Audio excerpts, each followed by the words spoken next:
தகவல் தொடர்பை எளிமைப்படுத்தியுள்ள WhatsApp messaging செயலி உலகம் முழுவதும் 100 கோடிக்கும் அதிகமான பயனர்களால் உபயோகப்படுத்தப்பட்டு வருகிறது.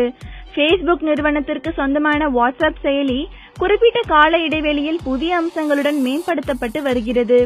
தற்போது வாட்ஸ்அப்பில் புதிய அம்சங்களை சேர்ப்பதற்காக அதன் பீட்டா வெர்ஷன் சோதனை செய்யப்பட்டு வருகிறது.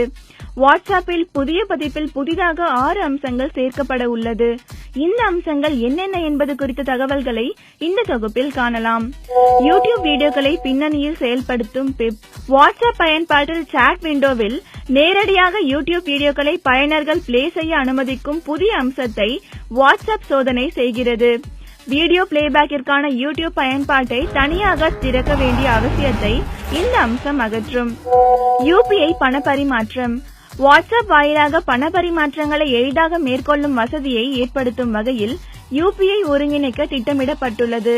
இதற்காக மத்திய அரசிடம் பேச்சுவார்த்தை நடத்தப்பட்டு வருவதாக கூறப்படுகிறது. Message recall. மெசேஜ் ரீகால் என்ற புதிய அம்சம் கடந்த டிசம்பர் மாதம் முதல் சோதனையில் உள்ளது. இதன் மூலம் அனுப்பிய மெசேஜை திரும்ப பெற்றுக்கொள்ளும் வசதி கிடைக்கும்.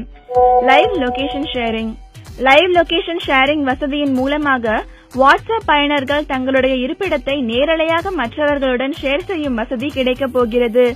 இதற்கு முன்பாக லொகேஷன் ஷேரிங் மட்டுமே இருந்து வந்தது குறிப்பிடத்தக்கது. எண் மாற்றம் குறித்து தகவல் தெரிவிக்கும் வசதி. பயன்பாட்டில் உள்ள வாட்ஸ்அப் எண்ணை வேறொரு எண்ணுக்கு மாற்றும் பொழுது அதன் கான்டாக்ட் லிஸ்டில் உள்ள அனைவருக்கும் தெரியப்படுத்தும் வசதியை இந்த அம்சம் அளிக்கும். அனுப்பிய மெசேஜை எடிட் செய்யும் வசதி. இறுதியாக நாம் பார்க்க இருக்கும் இந்த புதிய அம்சம் மெசேஜ் ரீகால் அம்சத்திற்கு இணையானது. மெசேஜ் ரீகால் மூலம் அனுப்பிய மெசேஜை முற்றிலும் திரும்ப பெற்றுக் கொள்ளலாம். ஆனால் இந்த புதிய அம்சத்தில் அனுப்பிய மெசேஜில் குறிப்பிட்ட பாகங்களை மட்டுமே எடிட் செய்து கொள்ளலாம். இதன் மூலம் வாட்ஸ்அப் பயன்பாடு மேலும் சுவாரஸ்யம் நிறைந்ததாக மாறலாம் என எதிர்பார்க்கப்படுகிறது.